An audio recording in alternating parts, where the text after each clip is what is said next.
Iya, saya ulangi sedikit. Kita akan berkenalan dengan narasumber kita hari ini. Beliau bernama lengkap Ahmad Basari atau akrabnya disapa dengan Mas Abbas ya. Beliau lahir di Jakarta tahun 78 dan menempuh pendidikan formal S1 Psikologi di angkatan 297 dan tahun 2001 sampai sekarang S2 Kajian Islam dan Psikologi Sekolah Kajian Strategik dan Global Universitas Indonesia. Beliau juga sempat nyantri nih, Masya Allah, di pesantren Salafiyah di Kediri. Jadi aslinya Kediri ya, Mas Abbas ya? Betul, Mbak. Masya Allah. Ya, kemudian aktivitas beliau sekarang adalah sebagai profesional bidang SDM, kemudian associate dan advisor di beberapa konsultan dan SDM. Beliau juga hobi menulis ya, Masya Allah. Ada blog mungkin, Mas Abbas? Ada blognya, Mbak. Ah ya, nanti bisa kita baca-baca ya. Masya Allah Ya. nih, kita belajar psikologi Islam hari ini. Kemudian izinkan saya memperkenalkan juga moderator kita hari ini ada Mbak Dian. Ini mungkin saya tidak bisa bacakan semuanya ya, karena wah Masya Allah pengalamannya. Jadi Mbak Dian ini akrab dengan sapaan Dian El Izwar. Beliau adalah lulusan dari Psikologi UI tahun 91 ya masuknya ya. Kemudian beliau menempuh Magister Manajemen Rumah Sakit di UGM. Kemudian beliau juga saat ini aktif sebagai penulis, kemudian menulis blog ya. Bukunya juga sudah banyak yang rilis. Ini ada buku tentang anak, ada buku tentang perkembangan. Kemudian saat ini beliau aktif sebagai psikolog masih ya Mbak ya di Rumah Sakit Islam atau di mana Mbak? Ya, Rumah Sakit Islam Pondokopi. Pondokopi ya. Kemudian beliau juga aktif sebagai coach dan konselor. Baik, saya lanjutkan saja supaya tidak kelamaan. Saya serahkan mic-nya kepada Mbak Dian dan Mas Abbas. Silakan. Terima kasih Mbak Indra. Assalamualaikum warahmatullahi wabarakatuh. Waalaikumsalam warahmatullahi wabarakatuh. Waalaikumsalam warahmatullahi wabarakatuh. Alhamdulillah kita pagi ini bisa bertemu, bisa ngumpul untuk bincang-bincang bareng seputar psikologi Islam. Saya mau menemani Mas Abbas dalam kira-kira berapa Mas? 60 menit ke depan. Iya. Oke. Katanya biar kita ada sebenarnya ini bincang-bincang benar-benar bincang ya Mas ya. Kita Mas Abbas Iya, betul. akan menyampaikan sedikit teaser ya. Akan menyampaikan sedikit informasi awal tentang psikologi Islam, mungkin sekitar 20 menit. Kemudian kita akan ngobrolin psikologi Islam itu, kita akan perbincangkan berdasarkan pengalaman kita dalam praktek lapangan sehari-hari, dan juga mungkin ada ide-ide atau insight apa nanti yang akan bisa kita kembangkan untuk Cipui khususnya. Gitu ya Mas ya. Oke, baik. Silakan Mas Abbas. Baik, Assalamualaikum warahmatullahi wabarakatuh. Bismillahirrahmanirrahim. Alhamdulillahirrahmanirrahim. Wassalatu wassalamu alal mursalin Sayyidina wa maulana Muhammadin wa ala alihi wa sahbihi ajmain. Rabbi srahli sadri wa yassirli amri wahlul 'uqdatam min lisani yafqahu qawli. Amma ba'du. Baik, terima kasih. Karena sedikit saya sapa semua, ada Mas Bono, Pak Indra, Bang Jarwo. Apa kabar Bang Jarwo? Nanti kita diskusi ya. Alhamdulillah, guru saya nih, Bang Basari. Nah, jangan di ini. Kebetulan yang hadir hari ini nih master-master semua gitu. Jadi alhamdulillah barokah. Kemudian ada Mbak Dian, ada Mbak Natasha, ada Mbak Ade. Nah, mudah-mudahan nih Bang Yun bisa bergabung nih. Ini ada dua channel yang dia ini kan udah saya admit. Nah, jadi puji syukur kehadirat Allah Subhanahu wa taala ya, kita diberikan kesehatan, umur panjang. Barangkali ada beberapa yang penyintas ya, kemarin sempat nggak tahu kena beta, kena delta, kena omikron gitu kan. Tapi alhamdulillah hari ini bisa bergabung. Mudah-mudahan dalam kondisi sehat walafiat semuanya. Dan mudah-mudahan saudara-saudara kita yang saat ini sedang sakit, ya Allah ringankan sakitnya, Allah sembuhkan dan ampuni semua dosa-dosanya. Baik, langsung aja ya. Nah, karena ini benar-benar bincang-bincang. Sesuai judulnya, ini nggak basa-basi, ini bincang-bincang. Kenapa gitu? Kita kan juga membincangkan hal yang lain gitu, ya mungkin penting juga gitu. Tetapi sayang gitu, kita ini dari ilmuwan psikologi atau psikolog gitu kan, kita juga muslim, kok nggak perbincangkan nih psikologi Islam gitu, sayang aja gitu. Karena kalau dari kalau dari fikihnya itu, orang yang diberikan Allah ilmu, amanah ilmu, itu ada kewajiban untuk mengamalkannya, ya, jadi menyampaikan dan mengamalkannya. Nah, ini anggaplah sebagai sarana kita untuk menyampaikan dan mengamalkan ilmu yang diamanahkan kepada kita. Ini sudah tampilkah presentasinya? Sudah Mas Abbas. Baik. Bismillahirrahmanirrahim. Kalau ada yang ngantri di room, terlihat nggak, teman-teman? Kalau di saya enggak. Biasanya hostnya yang lihat, Mas. Iya. Kalau saya tampil begini kan nggak kelihatan sama sekali. Enggak. Oh ya sudah, nggak apa-apa, kita lanjut aja ya. Baik, saya ingin mengajak bersama-sama kita berkenalan dengan psikologi Islam. Sekelumit hari ini tidak mungkin membahas banyak hal, tetapi setidaknya membuka minat kita untuk selanjutnya kita bedah lagi secara lebih luas dan mendalam. Baik.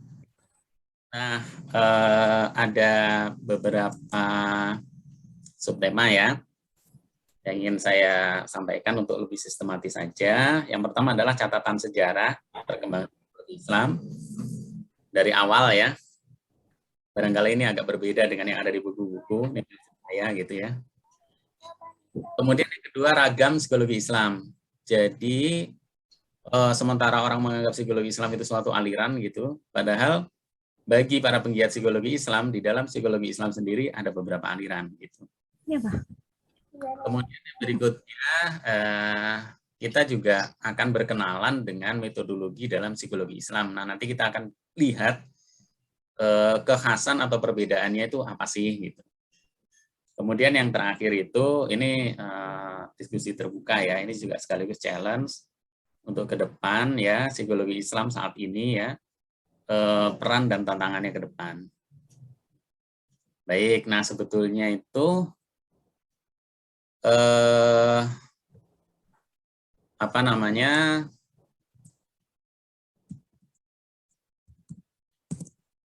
arahnya itu kemana sih?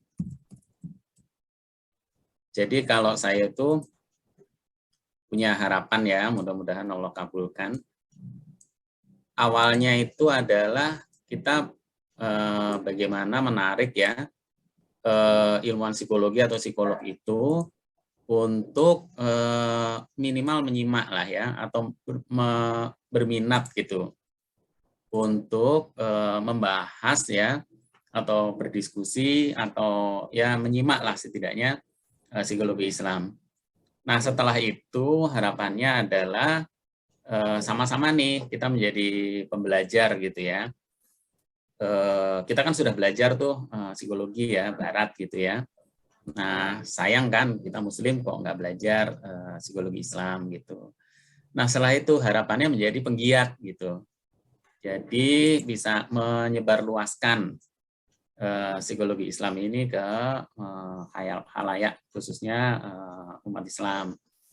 Dan yang berikutnya, mudah-mudahan di antara kita itu ada yang menjadi pengembang gitu psikologi Islam gitu. Kan di Indonesia kan sudah dimulai itu ada asosiasi psikologi Islam kan sudah, ini bahkan sudah bagian dari HIMSI kan, sudah diakui penggiat-penggiatnya kan kita juga sudah tahu. Nah, tetapi yang dari UI minim sekali gitu. Ya pasca tokoh-tokoh seperti Kang Hana gitu ya. Nah, belum muncul lagi nih gitu. Mudah-mudahan nanti berikutnya adalah dari kita yang hadir di sini bisa menjadi penerus beliau-beliau itu. Baik, nah yang berikutnya langsung ya. Nanti sesi diskusinya cukup panjang, jadi saya menyampaikan dulu, nah nanti bisa dicatat dulu yang nanti kita akan diskusikan pada sesi diskusi. Jadi kalau saya menarik sejarah atau periodenisasi psikologi ini, itu adalah dari sejak periodenya para nabi dan rasul. Nah, kenapa saya berpendapat demikian? Dari sejak Nabi Adam sampai dengan Nabi Muhammad, di dalam Al-Quran ya, itu dijelaskan mengenai peran-peran mereka. Ya, seluruhnya itu ya, nanti ada nas atau dalilnya. Tapi yang relevan dengan psikologi itu adalah mereka menjalankan peran sebagai psikolog gitu. Ya, dan yang Allah berikan wahyu kan, artinya yang menguasai ilmu pertama-tama. Gitu. Karena ilmu itu kan dari Allah. Sekarang sampai ke kita. Ya, turunnya itu kan melalui para nabi dari wahyu itu kan. Nah, mereka itu adalah ilmuwan pertama berarti, yang primer A1-nya lah kira-kira gitu. Nah, yang kedua adalah mereka juga para nabi dan rasul ini yang secara sempurna dari yang Allah turunkan berupa ilmu itu kemudian memberikan keterangan gitu. Jadi ilmu ini atau teorinya begini, kemudian prakteknya begini, itulah ya yang ada pada diri para nabi dan rasul. Nah, pada periode nabi dan rasul ini pula, ya, Allah berikan contoh-contoh ya kisah-kisah manusia-manusia yang istimewa ya. Bukan nabi, bukan rasul, tapi ada pada zaman nabi dan rasul dan disebutkan di dalam Al-Quran. Dan itu sangat-sangat psikologi sekali. Nah, misalnya kita bisa ambil contoh lah, misalnya kisah keluarga Imron atau Ali Imron, bahkan diabadikan namanya menjadi nama surat. Nah, kemudian bagaimana juga Luqman ya. Nah, kemudian Maryam. Nah, dan juga yang sebaliknya gitu. Jadi ada kisah-kisah yang positif ya, yang namanya itu disebutkan dalam Al-Quran, ada juga yang sebaliknya gitu. Nah, itu kan menarik gitu. Jadi sebetulnya pada periode Nabi dan Rasul ini, ya ilmu psikologi itu sudah ada gitu. Psikolognya pun sudah ada. Begitu ya. Nah, kemudian setelah Nabi dan Rasul ya, Nabi terakhir ya, Khatamul Anbiya adalah Nabi kita, Nabi Muhammad SAW. Maka kan nggak ada wahyu lagi tuh. Ya. Nah, maka yang meneruskan ya, mewarisi lah keilmuan itu, termasuk juga ilmu psikologi itu adalah para sahabat tabi'in dan tabi'in. Ya, sebenarnya istilah lain itu periode salafus soleh lah. Nah, apa sih istimewanya periode ini? Istimewanya adalah mereka yang melihat langsung Nabi dan para sahabat. Kira-kira gitu. Kalau tabi'in berarti mendapatkan tarbiyah langsung dari tabi'in. Artinya orang yang ditarbiyah oleh sahabat. Nah, sehingga pada periode inilah kita tahu dulu Rasulullah seperti apa. Dulu keluarga Rasulullah seperti apa? Dulu kalau Rasulullah menghadapi orang-orang yang datang padanya untuk konseling, untuk terapi, itu seperti apa? Nah, ini adalah semuanya bersumber ya, atau melalui penuturan, penjelasan dari para tadi, sahabat tabi'in, tabi'in. Kita ini kan walaupun apa namanya ya, orang psikologi lah ya. Tapi kita kan juga ingin keilmuan ini bersambung sanatnya, kira-kira kan gitu kan. Maka kalau demikian halnya tidak bisa dilepaskan ini peran sahabat tabi'in dan tabi'in gitu. Ya. istimewanya kalau pada zaman ini, ya, nggak ada tuh pisah-pisah, ya, ilmu itu, ya, tafsirkah, apa namanya, hadis gitu kan, kitab hadis saja baru disusun pada zaman itu gitu kan, apalagi ilmu umum gitu kan, sosiologi, kedokteran, ilmu sosial lainnya, ilmu alam lainnya gitu.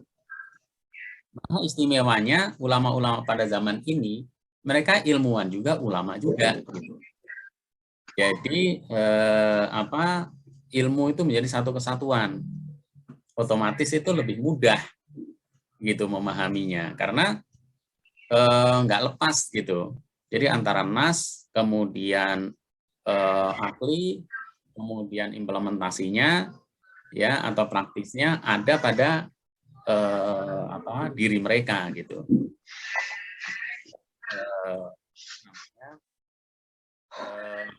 Kita itu tidak kesulitan gitu loh untuk mencari runutannya gitu. Kalau ini seperti ini penjelasannya, contohnya seperti ini. Contohnya aja, misalnya katakanlah gini, ya, di dalam Al-Quran itu disebutkan mengenai potensi fitrah gitu ya, misalnya. Nanti ada di bagian presentasi ini. Fitrah itu dalilnya apa gitu kan? Itu jelas, ya, nasnya Al-Quran, para sahabat tabi'in ini bisa menyebutkan. Terus apa yang dimaksud kan gitu? A'udzubillahi minasyaitonirrajim, wa nafsi wa masawaha fa'alhamaha fujuraha wa taqwaha, kan gitu. Nah, ayat ini kan bicara tentang jiwa. Ini jelas psikologi nih, ayat psikologi nih. Tapi kok dibilang kita ini pada setiap jiwa itu sudah diilhamkan jalan fujuraha wa taqwaha. Artinya apa? Nah, tuh. Nah, mereka bisa menjelaskan, tentu berdasarkan penjelasan yang mereka terima yang bersumber dari ini, kan gitu. Nah, terus praktisnya atau implementasinya gimana? Kan kita mau, kita dan keluarga kita, masyarakat kita, generasi penerus kita, ada pada jalan takwa, bukan jalan fujur, kan begitu kan? Nah, mereka juga sekaligus implementasi atau praktisnya itu ada di mereka. Nah, ini pada periode ini tuh begitu. Jadi ulamanya psikolog, psikolognya ulama, kira-kira gitu. Nah, pada periode setelahnya, yaitu periode peradaban, ada pergeseran. Ini ada catatan sejarah yang luar biasa ya. Abad ke-3 sampai 13 Hijriah ini kan zaman keemasannya peradaban Islam. Ya, waktu itu kan zamannya khalifah ya, khalifah. Ya, saya kan diajar sama Profesor Akhyar Ilyas, dosen filsafat kita ya di UI. Beliau itu mengaitkan ya, karena beliau kan ngajar filsafat. Filsafat kan berpikir apa aja, radikal itu bagian dari filsafat. Beliau menyampaikan bahwa ada korelasi antara khalifah dengan peradaban dan perkembangan ilmu pengetahuan Islam. Gitu. Itu pendapat beliau. Dan itu beliau sampaikan, bahkan di depan kajian intelijen atau kajian kepolisian pun ya beliau sampaikan seperti itu. Nah, yang mau saya sampaikan adalah pada periode khalifah ini ya, terutama Abbasiyah ya. Itu kan ilmu pengetahuan berkembang demikian pesat dan terjadi interaksi itu antara ilmu barat ya, terutama itu dari Yunani dengan Islam. Pada periode ini ya, kebijakan khalifah itu sangat pro terhadap pengembangan ilmu pengetahuan. Jadi rakyat itu kalau dia menulis buku atau menerjemahkan buku itu dikasih insentif, harga kertas itu disubsidi gitu. Jadi orang itu semangat untuk belajar dan mengembangkan ilmu gitu. Jadi luar biasa. Mungkin levelnya sekarang kita doktor itu, kalau dulu zaman itu ya, itu masyarakat biasa itu ya seperti itu gitu. Menulis buku itu dia baca, perpustakaan berkembang. Nah, dibanding dengan sebelumnya, maka pada periode ini ya mulai ada pengembangan gitu. Jadi selain dalil yang berupa nas ya atau nakli, itu ada juga dalil empirik atau akli. Ya. Dan masuk juga tuh mengenai tadi gitu ya. Terutama filsafat lah, terutama filsafat. Filsafat yang dipelajari oleh Barat yang kemudian terjadi aufklärung atau pencerahan itu adalah dari kitab-kitab terjemahan pada zaman Khalifah itu ke bahasa Arab, kemudian oleh kerajaan Inggris diterjemahkan kembali ke dalam bahasa Inggris, kemudian dipelajari. Itulah yang mendorong pencerahan di Eropa. Dan sejarah itu nggak dihapus gitu. Sejarah itu yang mencatat orang Barat sendiri. Gitu. Nah, jadi demikianlah kira-kira. Jadi sebetulnya dikotomi antara Barat dan Islam dalam hal tertentu ya, itu ya kalau ngelihat dari sejarahnya ya ada nggak tepatnya juga gitu. Karena sebetulnya ilmu yang berkembang di Barat itu ya, itu adalah peran dari peradaban Islam gitu.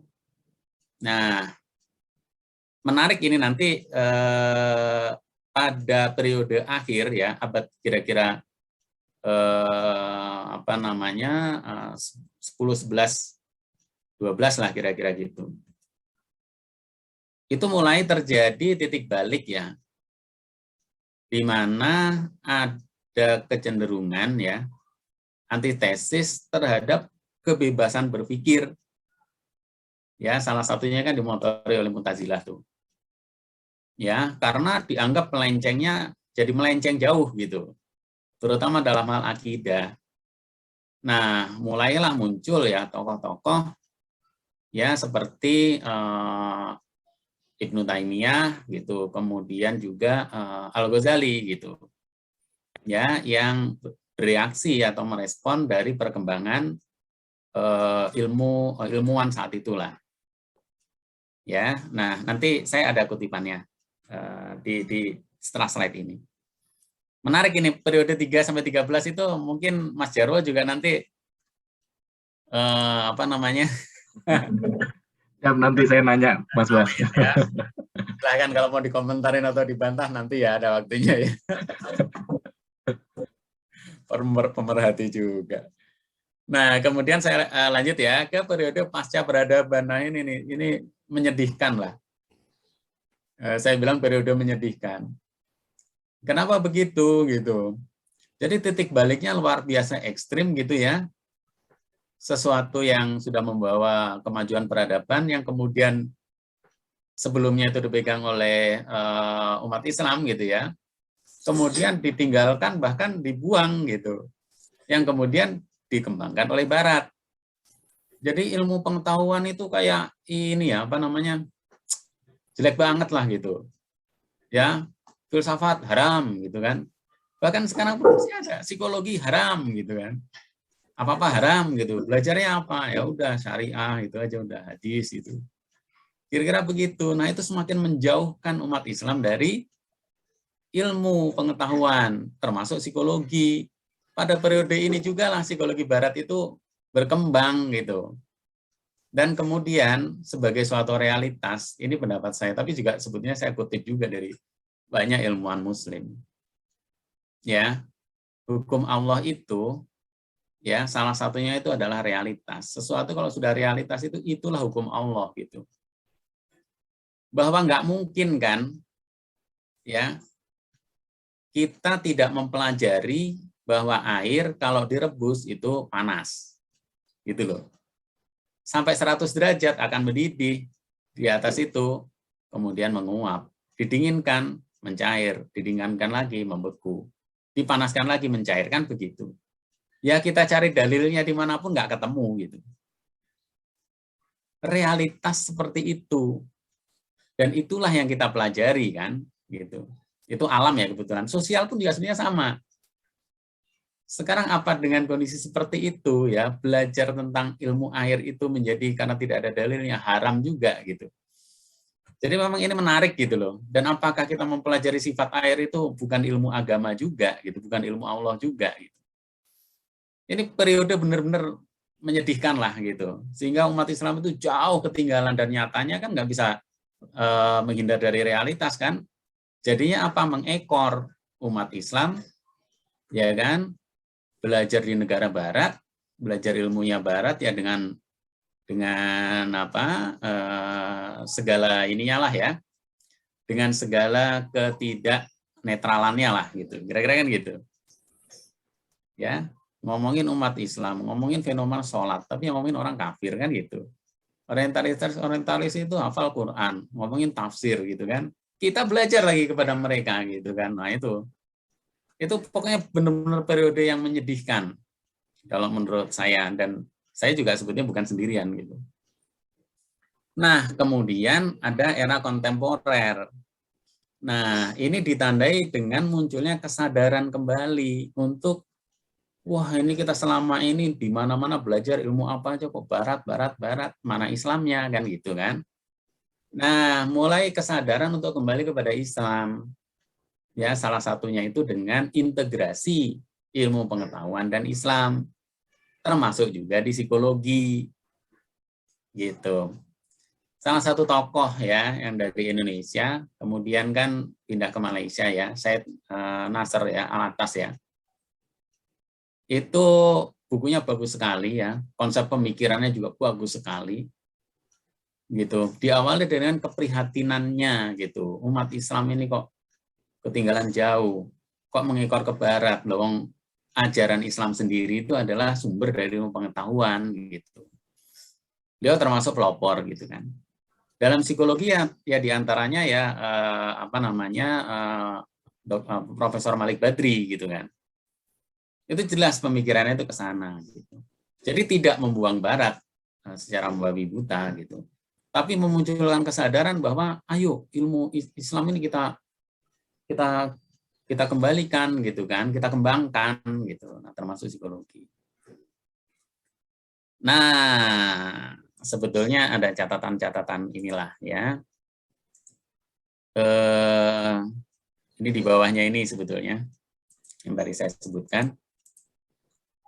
Nah, saya mau sekelumit karena ada di flyer gitu kan, maka saya harus bahas. Karena kalau nggak bahas nanti yang baca flyer protes. Katanya bahas Imam Syafi'i, kok nggak ngomong Imam Syafi'i. Nah, Imam Syafi'i ini saya ambil karena mewakili periode salafus soleh ya, jadi generasi tabi'in. Saya cerita singkat aja. Imam Syafi'i ini kan muridnya Imam Malik. Imam Malik itu murid langsung dari Nafi. Ya, Imam Nafi itu adalah murid langsung dari Anas bin Malik. Ya, itu adalah sahabat. Ini onde-onde mau ya. Nafi itu adalah penulis kitab hadis pertama. Ya. Tapi belum ini ya. Artinya itu yang ditulis itu ya, itu termasuk juga pendapat-pendapat dari ulama yang ada di Madinah saat itu. Nah, Imam Malik ini kan di Madinah ya. Jadi kira-kira versinya itu versi Rasul betul lah, kira-kira gitu. Nah, Imam Malik menulis kitab Al-Muwatta, itu adalah kitab hadis yang jadi rujukan Imam Mazhab. Ya. Nah, kisah bertemunya Imam Syafi'i dan Imam Malik ini luar biasa, fenomenal ya. Imam Syafi'i sendiri umur 9 tahun sudah hafal Al-Quran, umur 15 tahun itu ya bertemu dengan Imam Malik, kemudian Imam Malik memberikan kitab Al-Muwatta. Dalam 9 hari Imam Syafi'i ini hafal. Ya, Al-Muwatta itu kitab hadis. Isinya mungkin ya bisa ratusan ribu hadis lah gitu. Itu berikut sanadnya gitu. Itu hafal. Jadi memang luar biasa ya Imam Syafi'i ini. Nah, kenapa kita angkat menjadi tema psikologi? Ya, karena beliau sebagai objeknya sekaligus subjeknya, beliau yang membahas. Kan pertanyaannya nih, kalau kita boleh bicara ya kepada Imam Syafi'i kalau seandainya beliau masih hidup ini, ya Imam, bagaimana sih gitu kan? Anda bisa menghafal ya, fenomenal lah gitu, menghafal Al-Quran dalam 9 tahun, usia 9 tahun, menghafal kitab Al-Muwatta dalam 9 hari gitu kan, dan dengan memiliki ilmu yang demikian luas gitu kan. Nah, beliau kan menjelaskan kan. Nah, ketika menjelaskan hal ini gitu, maka begini, bisa ditantang lah. Psikolog mana sih yang bisa menjelaskan lebih baik sekaligus dia sendiri menjadi objeknya juga gitu. Sekarang gini, saya lah ngomong mengenai hafalan. Oh, teori hafalan, memori begini-begini. Kognitif begini. Ini cara masukin ke short term memory, kemudian ke storage, kemudian long term memory, kemudian retrieval, kemudian begini. Ngomong teori aja bisa. Tapi coba saya dikasih teks 1 halaman aja, kasih gitu. Berapa lama saya bisa menghafal? 2-3 hari belum tentu hafal. Ya kan? Nah, inilah yang saya angkat Imam Syafi'i sebagai salah satu pemikir psikologi. Ya, terutama dalam hal kognitif. Makanya selama ini kan kita pahami Imam Syafi'i, Imam Mazhab. Oh, pasti yang kita bayangkan itu adalah hafalan hadisnya, kemudian pendapat mazhabnya ya, fikihnya ya, kemudian mengenai tafsir gitu, kemudian hadis gitu. Kita nggak berpikir bahwa imam-imam pada zaman itu, termasuk Imam Syafi'i juga adalah ahli ilmu pengetahuan yang lain, termasuk psikologi, gitu, filsafat juga, sastra juga, dan ilmu sosial lainnya, gitu. Karena beliau menjadi rujukan. Bahkan Imam Bukhari itu kan dari kalangan Syafi'iyah ya, artinya murid dari Imam Syafi'i. Gitu. Nah, jadi yang saya soroti adalah ini pendapat beliau nih ya.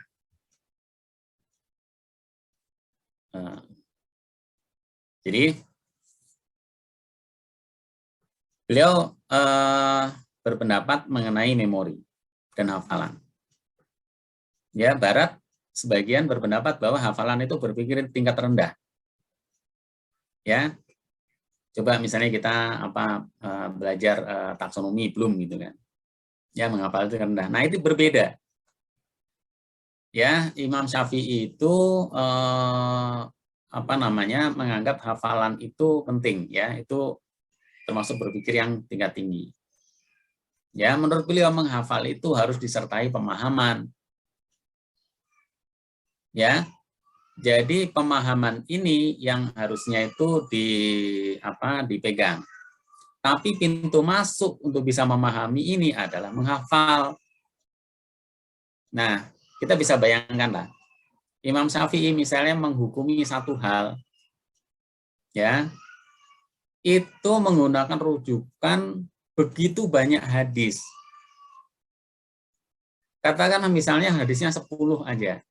Dari 10 hadis ini kan ada matannya, ada sanadnya. Dari ini, dari ini, dari ini. Belum lagi si ini reputasinya begini, dulu pernah begini, sehingga kira-kira hadisnya ini sahih apa enggak ini, kira-kira kan begitu. Itu satu hukum aja nih. Bagaimana kalau enggak dihafal gitu loh. Nah, ini yang istimewa ya. Jadi bagian dari menata dalam hafalan itu adalah memberikan meaning atau memberikan makna. Karena itu ya, bagian dari menghafal itu adalah memahami maknanya. Gitu. Yang kedua, Imam Syafi'i berpendapat ya, hasil belajar itu ya berbanding lurus dengan durasinya, kecerdasannya, dan tingkat kesabarannya. Nah ini, ya. Makanya pencari ilmu itu ya, salah satu syaratnya itu adalah sabar, tekun, dan memiliki kapasitas atau kecerdasan. Gitu. Makanya memang tidak semua orang, karena setiap orang diciptakan berbeda-beda. Nah, jadi kira-kira gini sederhananya itu. Kalau kita nggak terlalu cerdas, maka kita harus berupaya lebih keras daripada yang memiliki kecerdasan yang lebih tinggi. Kira-kira begitu. Nah, demikian juga kesabaran gitu. Ya, orang memiliki kecerdasan dan berupaya, tapi kemudian nggak sabar, ya maka nggak sampai juga, nggak akan menguasai juga gitu. Nah, kemudian durasi atau panjangnya. Jadi walaupun seperti tadi ya dikisahkan Imam Syafi'i itu menghafal Al-Quran di 9 tahun, kemudian cepat menghafal itu. Tapi bukan berarti belajar itu cepat gitu, bahwa belajar itu memerlukan masa, ya memerlukan waktu gitu. Karena metodenya itu ya dari diketahui, dihafal, difahami. Nah, nanti ada yang berikutnya, dari poin berikutnya. Ya. Jadi penting kalau bagi Imam Syafi'i itu adalah memperhatikan fenomena atau realitas. Jadi apa yang kita hafal, yang kita pahami itu kemudian kita berjalan, ya kita bayangkan Imam Syafi'i itu kan orang Palestina, ya, tapi dia tuh keturunan Ahlul Bait ya, keturunan Bani Hashim. Nah, tetapi awalnya lahirnya di Palestina. Kemudian beliau itu ke Mekah, kemudian ke Madinah, kemudian ke Damaskus, ya, kemudian ke Mesir gitu kan. Makanya pada kitab beliau itu dibagi dua, ada Qaulul Qadim, ada Qaulul Jadid gitu kan.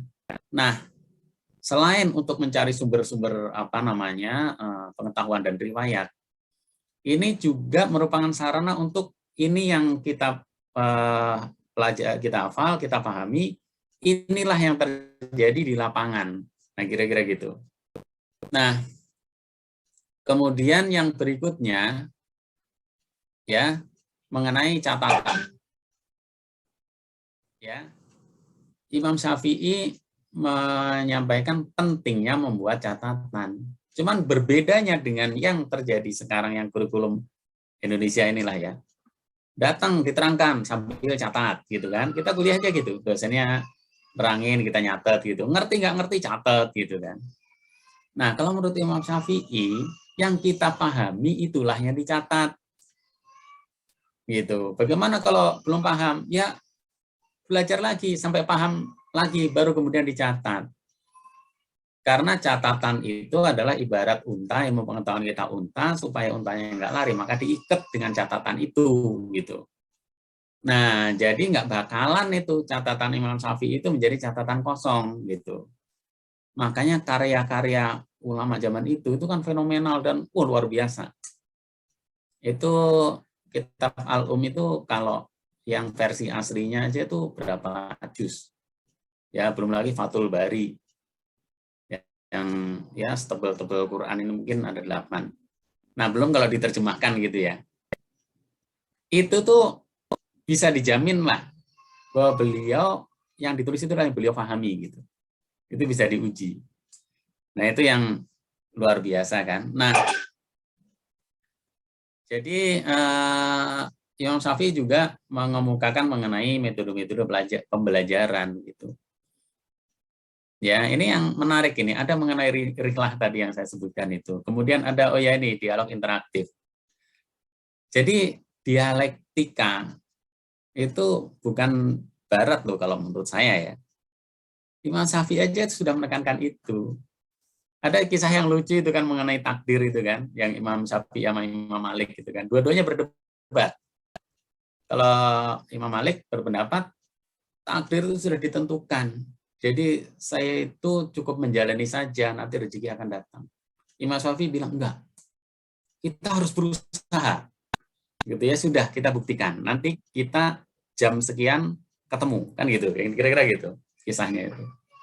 Kemudian Imam Syafi'i keluar, nah kemudian balik membawa makanan, dibawa kepada gurunya itu Imam Malik. Ya, kemudian mereka makan tuh makanan. Imam Syafi'i dengan bahagianya sampaikan, benar kan guru, saya berikhtiar, kemudian Allah berikan nih rizki, gitu kan. Kemudian Imam Malik membalas, saya juga benar juga, saya kan di rumah aja, saya jalanin saja gitu, saya bertawakal kepada Allah. Loh, saya dapat rezeki juga dari kamu, ini dibagi kan, gitu, makanannya bagi dua. Keduanya ketawa. Nah, seperti itu gitu. Jadi apa ya? Ilmu itu jadi asik gitu. Ilmu itu didialogkan gitu. Yang tadi ya sudah dihafal, difahami, dicocokkan dengan realitas, didialogkan gitu kan. Nah, inilah fenomena Imam Syafi'i gitu. Nah, mudah-mudahan ini membuka inilah cakrawala kita mengenai ilmu pengetahuan. Ya. Dan silakan yang tidak setuju dengan pendapat saya bahwa Imam Syafi'i adalah tokoh psikologi kalau bagi saya. Nah, kira-kira demikian. Ini udah 20 menit ya, Mbak ya. Kita sesi dialog dulu ya, Mbak.